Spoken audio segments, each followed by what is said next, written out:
Watching me like you never watch no one. Don't tell me that you didn't try and check out my bum, cause I know that you did, cause your friend told me that you liked it.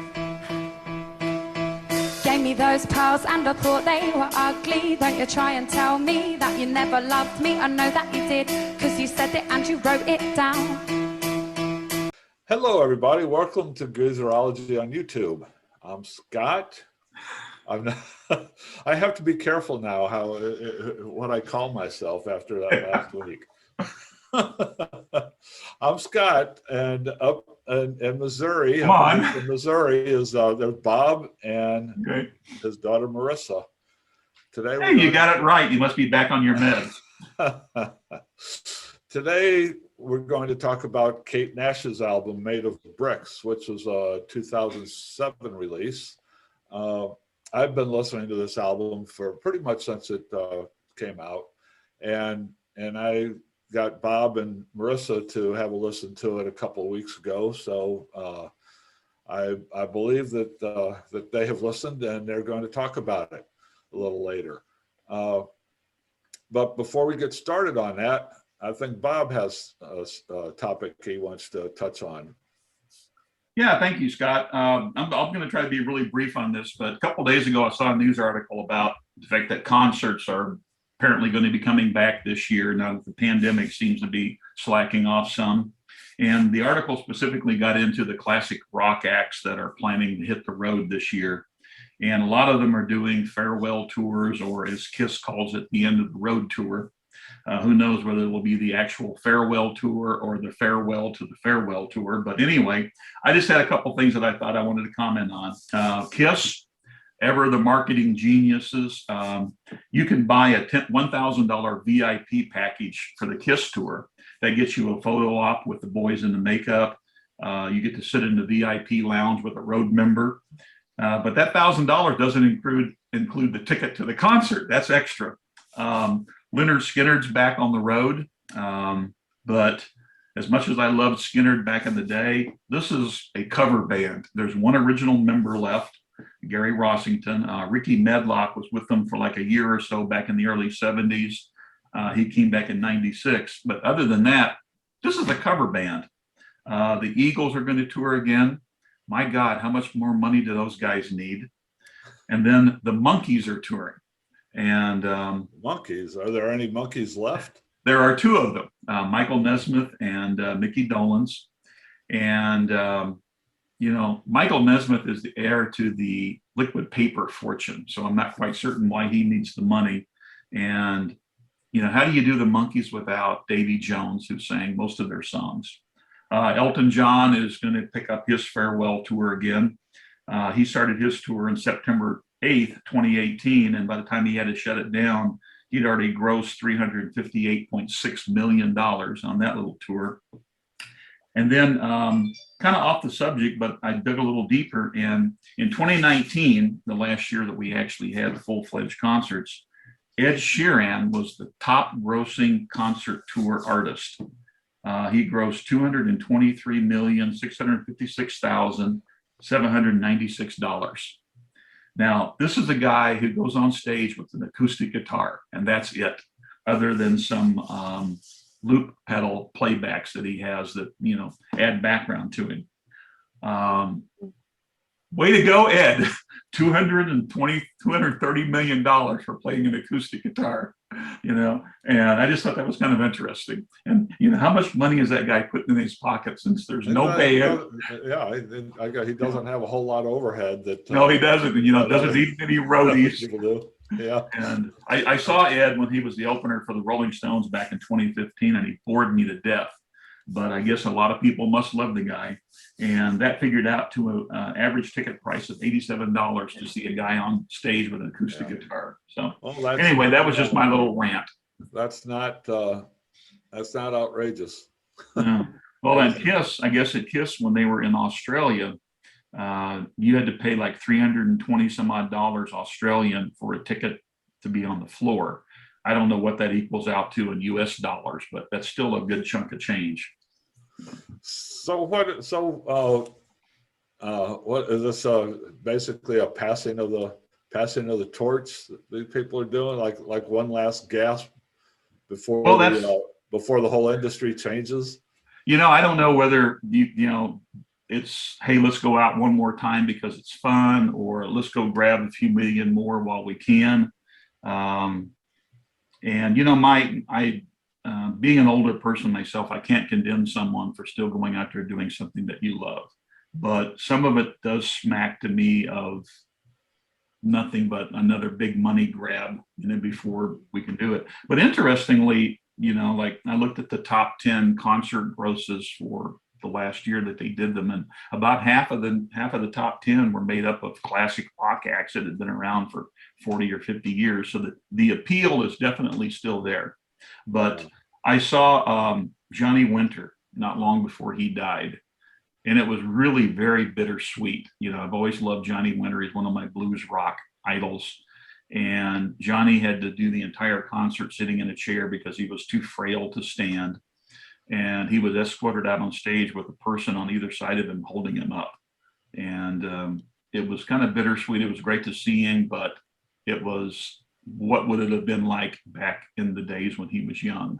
And Johnny had to tour because he was broke and had no choice. But some of these guys, like I say, how many more millions of dollars do you need? And I saw the Rolling Stones in 2015. I debated long and hard about spending the money, but it was a bucket list thing, so I went. And it was a great show. The music critic for the Kansas City Star called it a concert for the ages. I mean, Mick Jagger in his 70s still has the moves and everything, but it just didn't have, I think, the same spark of fire that it would have. Was that a typo? Was it a concert for the ages or a concert for the AIDS? I don't think it was a typo, but maybe it seems like more for the been, concert for the aged.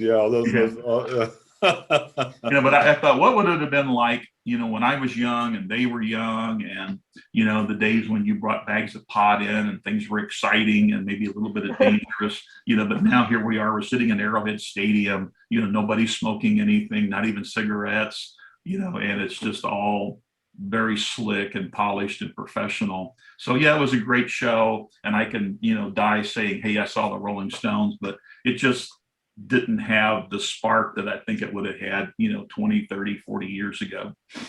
There was no Altamont. I get a sense, and Marissa might help me out here, tell me if I'm right or wrong or off base, but I get a sense that these big giant concert tours and concert appearances, high ticket prices and all that, for economic reasons, and also a lot of it, I'm sure, is pandemic reasons, and probably I get a sense that the pandemic probably hastened this more than it created it. But concerts are going online now, just like recorded music is, right? Because woman we're going to talk about today, Kate Nash, she just started this week. Coincidentally, that we're talking about her this week, but her first show on a tour that she's doing, she's just doing little places, but she's live streaming them and selling tickets to people to basically get a password so they can access the live stream. And she's doing a series of these, and she's releasing new material right now, as a matter of fact, and that's how she's doing it to promote it. Is that a trend that's been going on for a while, Marissa? I know other people have been doing it too, but that might be a pandemic thing. But it seems to be more convenient and a little more economically feasible for the fan base now for stuff like that. Yeah, I think that I think it's hand in hand kind of with the pandemic and kind of where we are evolving with technology and being able to connect with one another without having to be in the same room. Right. And I think that I've seen a lot of my favorite artists they have started to share live streams of singles that they have released, part of their albums. And I think that this trend, and like, and I've seen like in 2020 or 2022 some tours are being announced from some of my artists that I listen to. But right now I think that artists or bands are finding that these little concerts that they're having with a small group of people, but able to like take that money that would otherwise like be used for this whole huge show is now Right. being intimate, and you're seeing a different side of artists, which I really value. It's like a more raw kind of, I don't know, I enjoy it. I like the change that's coming for sure. I got a question for you, Marissa. Concert ticket prices have just skyrocketed. So as a millennial and as a young mother and all of that, would you pay these kind of prices to go see a live show? Like I don't have the finances to see that would do that, to be honest with you. But I think that like the appeal to have a connection with someone, I don't know. I think that's really neat. I think that we came out of a year that we felt so isolated. So I think the draw to be able to connect with your idols or the people that you really enjoy listening to, you want to pay for that. And I've seen a lot of my friends that have spent a lot of money on trying to do so. Yeah, I don't know how much she's charging for an online ticket, but I would imagine it. My guess is, I don't know, maybe what, $20, $25, maybe something like that. I don't know. And I also noticed too, as part of that, she just released a video of a new song a couple of days ago, and I think she's getting ready to release a new album. It may be coming out today, but I noticed, but I just saw where tonight she is having a quote release party, but it's all being done online, and you can buy a ticket to watch this online. I guess she's going. I guess it's basically she's going to do a performance. I don't know what it all entails. I didn't look into it that much, but yeah, that seems like the new way to doing things, and it to me it makes perfect sense, because there's not a whole lot of expense in doing it, so you don't have to. You don't have to spend a whole lot of money to put together a big stage and a touring group and hire a bunch of roadies and all kind of that. You just kind of set up in a small club and turn on the cameras and go for it. I think it kind of like it, like, how there's like a phrase like history repeats itself, and I think that's kind of in a sense what these smaller gatherings and touring now is kind of been able or enabled artists to be able to do, where they're touring across states or countries, getting together in small communities and then being able to share. And that's like a new way to be able to kind of connect with the past way of being able to connect with people, where you didn't have millions of people in an Arrowhead Stadium, but you still connect with those many people, which is really special, I think. Yeah, it's certainly a different way. It's a new way. And it'll be interesting to see how this plays out. I know that there have been people. There were people who were doing this before the pandemic started, but it seemed to really gather some momentum in the past year, when people were kind of found themselves a little bit forced to do it creatively, because that's the only way they're going to get out there. Okay. Anything else real quick? Marissa, you have anything you want to talk about real quick, or should we get into Kate Nash? I'm excited to talk about Kate. We could definitely jump in. Okay. Then I'll use that voice that you find annoying and say something like, yeah, intelligent input, darling, why don't you just have another beer then? Then you'll call me a bitch and everyone we're with will be embarrassed and I won't give a shit. My fingertips are holding onto the cracks in our foundation, and I know that I should let go, but I Okay, that was Kate Nash from 2007. That was her hit single Foundations, which led the release of her first album, Made of Bricks, which came out in the UK in October of 2007. Was released in the United States, I think, in January of 2008. Yeah, January 2008. But Made of Bricks was a huge success for her in Britain. It was a #1 album in Britain. She had 3 or 4 hit singles from it, and she was huge for a couple of years before her fortune started turning, which we'll get into later. But right now, I wanted to just focus on her debut album, which was Made of Bricks, and Bob and Marissa gave a first listen to this album in the past couple of weeks. So Marissa, what did you think of this? I enjoyed the album very, very much. Had dove into her other albums thereafter, listening to this one, and Foundations was one of the songs that I very much enjoyed, among with Nicest Thing and Mary Happy, which is my dad had asked me about a question the other day, and I used that as a kind of a phrase because I knew he was listening to the album as well, and we connected on it.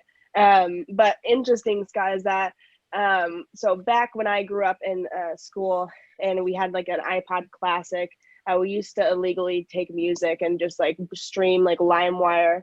Well, Mary Happy was on like one of the songs I had downloaded on my iPod, and I only had that song. And so when I was listening to this album and that song came up, I was like, whoa, I've listened to this song before, but I've never taken a chance to understand the whole album or who she was. And so really it was exciting for me to feel like kind of familiar, but not know much. And so it was a really fun journey this week listening. Yeah, Mary Happy was actually the song that got me onto her. That was her, I think, the 4th or 5th single from that album, but it was the only one that made a little bit of a dent in the United States. And actually what happened, she started showing up on my Pandora feed with Mary Happy. And I really like that song. It's such a bouncy, jaunty little song. And then until you start listening to what it's all about and say, well, there's really not much merry or happy about what she's singing. But I think that's what's so fun about it. But once you start listening, it's really a hell of a contrast between what the music sounds like and what the lyrics are. But anyway, yeah, that's how I got onto her. And then I immediately went out and bought the CD, and I just fell in love with this album. I just thought it was great. Bob, what was your impressions? Well, earlier this week, I went out to the garage and I took my iPod, plugged it into the stereo system I got set up in the garage, and I started hit play on this album, and I crawled under the dash of my Mustang. So I listened to the entire album lying there in the car working. When it was done, I climbed out of the car, went over to the iPad, went to Apple Music, plugged in Led Zeppelin, and never came back. Got it. Not my thing. She did absolutely nothing for me. Sorry, guys. That's all right. That's all right. Yeah, I just found it brilliant. It's just she pretty much lays it all out there on the line, and what makes it even more interesting to me is that when I started learning, she was like 18 years old when she wrote these songs. That when the album was released, she was 20, and it became a big hit. But it just there are some pretty emotionally raw things going on here, and to me it just really brought back memories to me. It's like I remember going through this stuff when I was like that age and just going through relationships when I was a kid, and I had never heard anybody drill down so deep into that subject matter and get so detailed about just the everyday little mundane things that happen to everybody, but to you, it's like you're just going through a living hell when you're going through this stuff, you know. And the music is very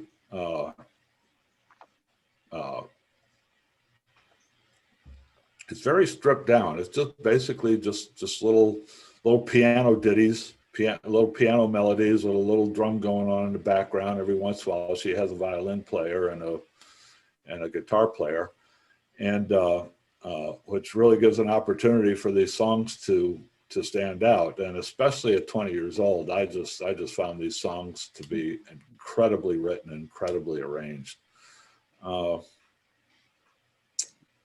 So after Mary Happy, what did you particularly enjoy about it, Marissa? Oh, well, I find it magical when an artist can take a melody and not like take a minor chord or take a, you know, a major chord, like that Mary Happy, where it's very poppy, but the subject matter is very like thoughtful and very like, okay, wow, like it doesn't match my melody. And what I love about the majority of her album is that she's able to like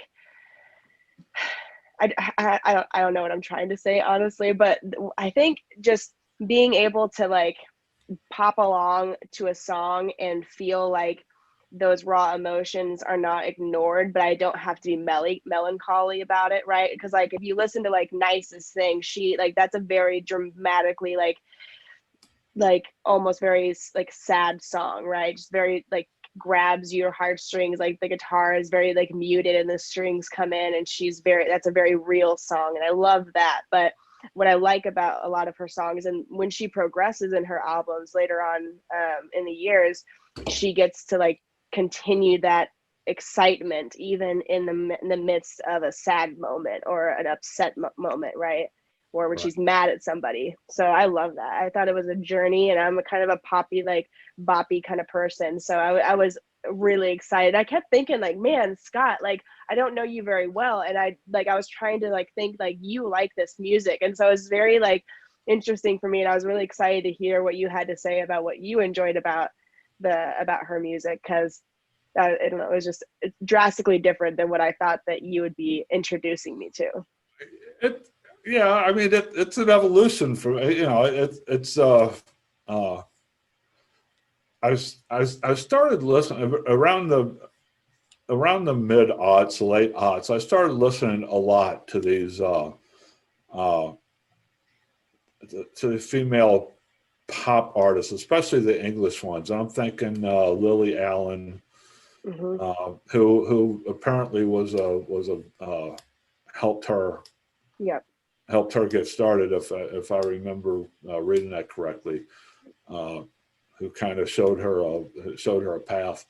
But I started listening to that stuff, and I found it interesting. But then when I heard this particular one, this is a particular one that really that I really went all in on, because I really like this.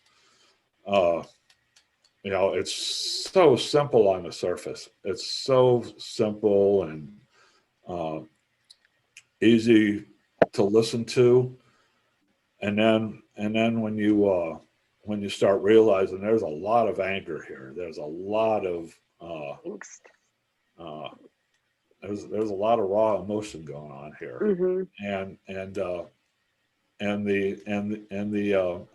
simplicity of the music. I think really gives it a good, you know, a good background for her to get her message out there. You know, because there's not a whole lot of music to get in the way of what her songs are all about. It's like on this album. I mean, it changes later, but on this particular album and the one that really hit with the public, you know, that to me, that's what's going on. Is like she was selling herself and her anger and her emotions, and then she eventually started becoming a lot more musical. But I don't know. It just really grabbed me. It just really grabbed me. I love her voice. I just love the little ditties. You know, it's like it's like ear candy. What are they? Yeah. Brain worms. It just kind of stays there all the time. And then I catch myself kind of humming these melodies, and then once you start learning the songs and the lyrics start getting in your brain and start singing the lyrics, and all of a sudden I'm thinking, is that what she really says? You know, when they're like burrowing through your subconscious, you know,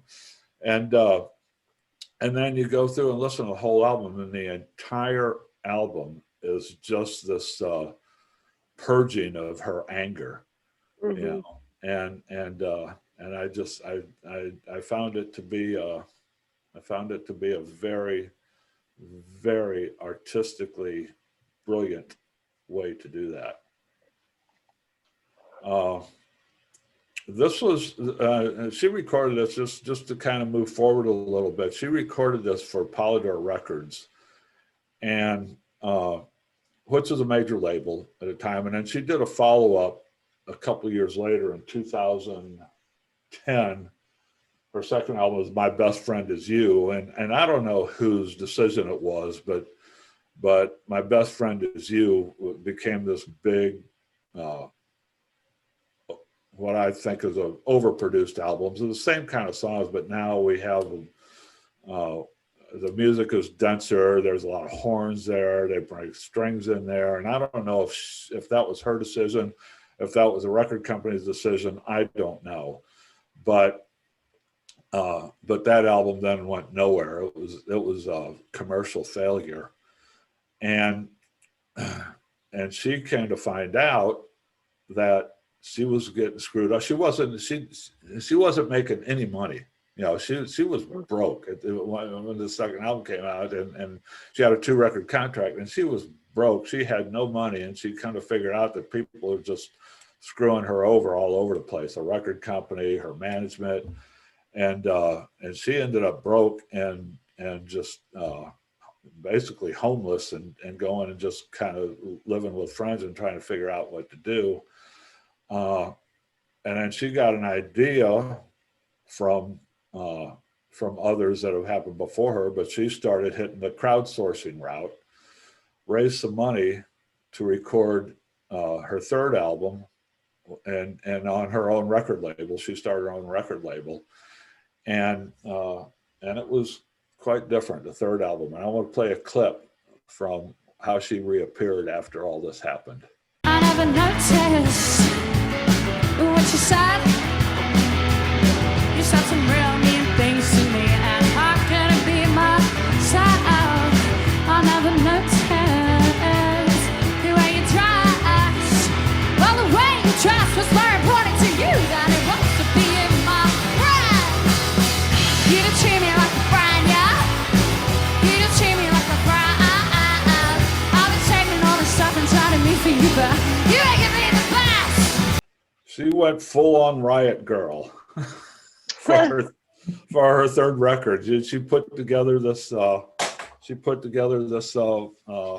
female band and pumped it up and went out on the road and toured a lot with this stuff, and it really worked for her. She got her back in the spotlight, and it got her music career back on track, and she decided, okay, from now on she's going to do what she wants to do, and she's not going to do all that other stuff anymore, because the record company wanted to do another pop album like the first one, and she didn't want to do that anymore. And she became inspired by the Pussy Riot movement that was going on in Russia, and all those girls who got arrested and thrown in jail, and that's pretty much what she started emulating in 2013. Did pretty well with that, and then she started an acting career. And I think for a couple of years in the late 10s, she was in a Netflix series called Glow, which is about these female wrestlers, and went on for about 3 seasons, and was a success for Netflix, and she got a pretty good career going there. So so now she's kind of back on her feet, and she's doing a lot of music and doing a lot of acting now. And she's releasing something new this week. I got a clip from a music video. I generally don't like music videos, but this is what she's up to right now. Misery is out to get you, you and me. Running like we never run before. Running like we never run before. Running like we never run before. Running like we never run before. I will never leave you behind. I will never leave you behind. No, I will never leave you behind, even if the bridge was falling. So she's building up a pretty good resume as a chameleon. She bounces from style to style, both in her look and in her music. And yeah, I mean, at this point, this is her 5th album that's coming out. She's been around about 15 years now, and has found a way to make a career. So good for her. You know, she's doing fine, and like I say, she's going the whole crowdsourcing route and online streaming route, and it seems to be working for her. Anyway, Kate Nash, I just wanted to throw her out here because I was really interested to see what kind of reaction that I would get from you on her. And it sounds to me like you give her thumbs up. Oh, I was just about to put my thumbs up. Yeah, absolutely. I think so. Yeah. So yeah, I'm interested. I don't know if she's coming out with a CD or an EP. I haven't really read, but she did just release that music video this week. So yeah, we'll she put out a song on Apple Music on the 19th of May. So not like a day or so ago. A few days ago. That's what this was. Misery. That was a music video from. That was a that's the music video for it. That's yes. Okay. Yeah. There wasn't any clip of her performing it yet. That music video was just released this week. Anyway, Kate Nash. Anything else you guys want to say about Kate before we move on? We got it covered. Nothing. We got it covered. Okay, yeah. Bob's got nothing but a scar on his head from trying to listen to this while putting in air conditioning. Banging my head on the dashboard. What have you done to me, Scott? Kate Nash is a contact sport. He's got a big scar on his forehead to prove it. Okay, well, thank you guys for indulging me with this. Thank you for giving me your reactions to this, Marissa. Mm-hmm. And thank you for becoming the second father figure to my daughter. So. Oh man, I've made a new music friend here. I'm excited.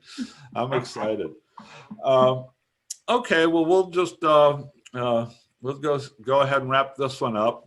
I'll be listening to more Kate Nash in the future. I may be writing about her at Geezerology.com at some point soon. Next week, Bob and I are going to be joined by an old buddy that we've known for years, who's a fellow Doors fan, and we're going to talk about the Soft Parade next week to add to our discussions of Doors albums. So join us next week for that. And in the meantime, happy music listening, everybody, and we'll see you next week. Thanks, Marissa. Thanks, Bob. Mm-hmm. You're welcome. Take care. Bye.